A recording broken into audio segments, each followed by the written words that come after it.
Сәлеметсіздер ме, құрметті менің көрермендерім. Бүгін ерекше етіп гүл манты дайындайтын боламыз. Менімен бірге видеоның соңына дейін болыңыздар. Сіздерге ұнайды деген ойдамын. Ол үшін бізге алдын ала қамыр елеп алуымыз қажет. Ұнды ыдысымызға осылай алдын ала елеп аламыз. Сол ұнға қажетті тұзды салатын боламыз. Барлығын көз мөлшермен дайындаймын бұл жерде.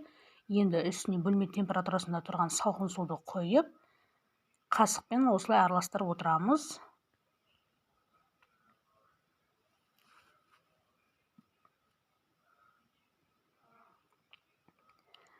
Алдын қасықпен осылай араластырып аламыз да, кейін қолымызбен қамырды бір келге етіп илейтін боламыз.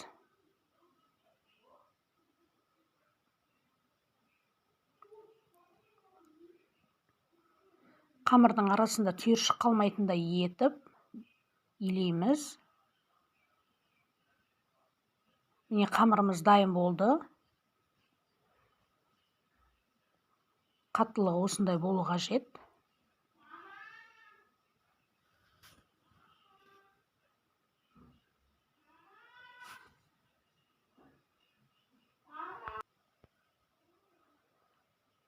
Енді пленкамен қаптап, болмаса бетін жауып, еуін қандыруға қойып қоямыз.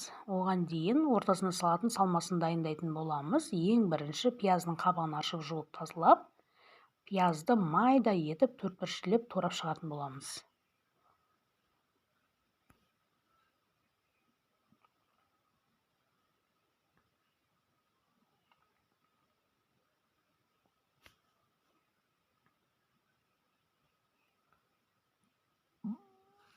Пиязды ірі қылып турамаңыздар, майда болып тураңыздар.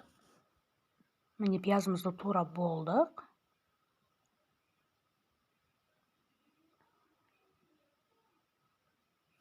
Енді ыдыста тұрған дайын фаршымыздың үстіне пиязды салатын боламыз. Фарш қолдың фаршы, алдын ала шегіп дайындап алғанбыз.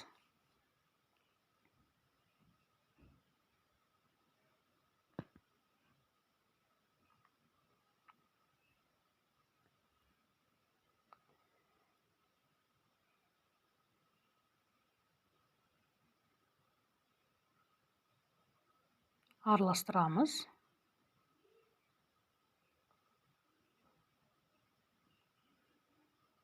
Дәміне қарай тұз саламыз.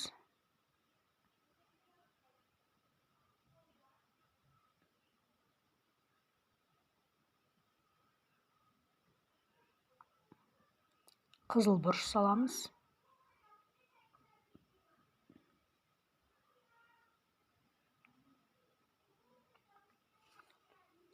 Аздап қара бұрыш саламыз. Және де барлығын жақсылап араластырып шығатын боламыз. Міне фаршымыз дайын болды.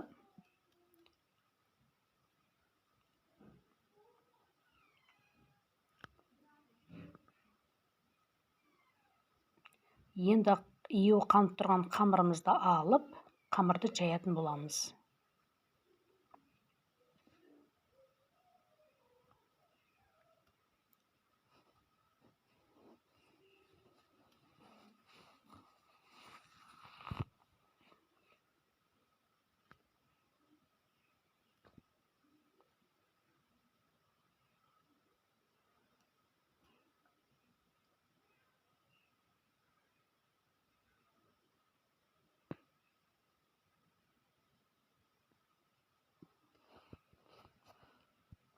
Бұл жерде менде қамыр 3 зуала шықты. Бізде енді отбасымыз үлкен болғандықтан, отбасымызға лайықтап дайындадым.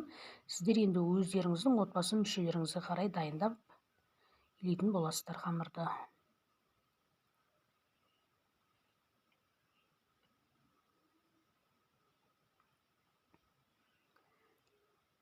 Екі қамырды пакетке сап қоямыз, кеуіп кетпеу қажет. Енді біреуін ұн себе отырып, жұп-жұқа етіп жайып шығамыз. Қамыр өте жұқа болып жайылу қажет.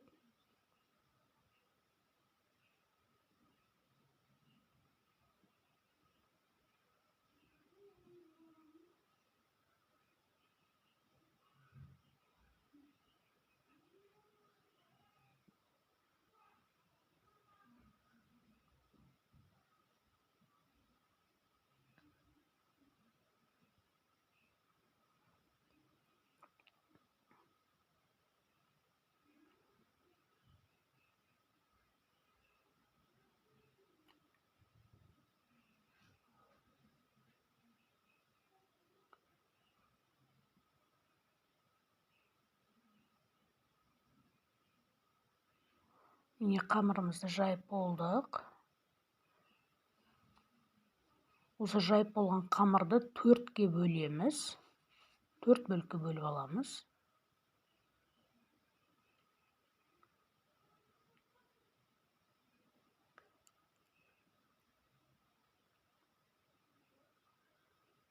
Енді осы бір бөлікті осылай ұзынша етіп кесіп шығамыз.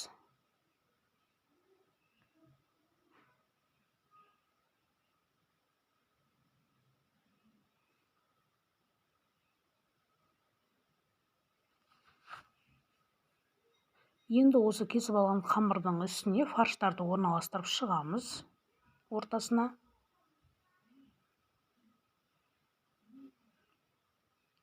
Фарш салып болғаннан кейін осылай бетін жабамыз қамырдың. Енді осылай орап шығамыз.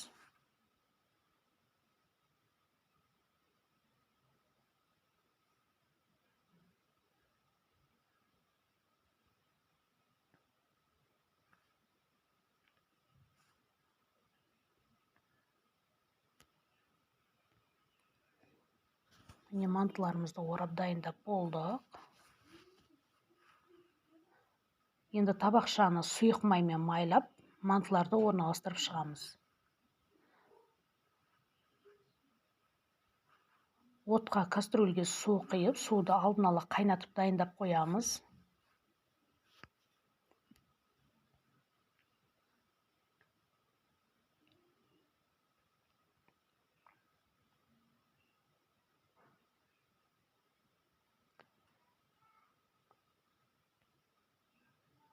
Майланған табақшаға гүл мантылерімізді бір-бірден орналастырып шығатын боламыз.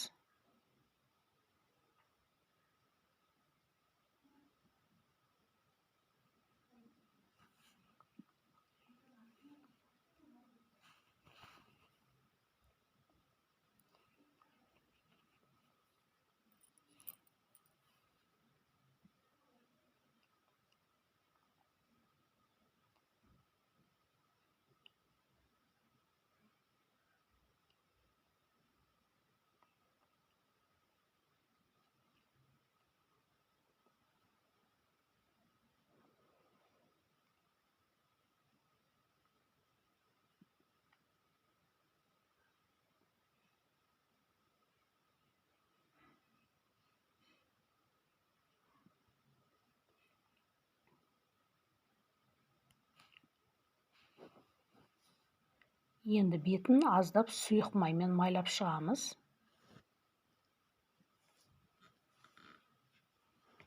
Қырық 5 минутқа отқа қойып пісіріп алатын боламыз қайнап тұрған суда. Сонымен мантымыз дайын болды. Гүл манты өте ерекше болып шығады. Сіздер жасап дайындап көріңіздер. Ас болсын.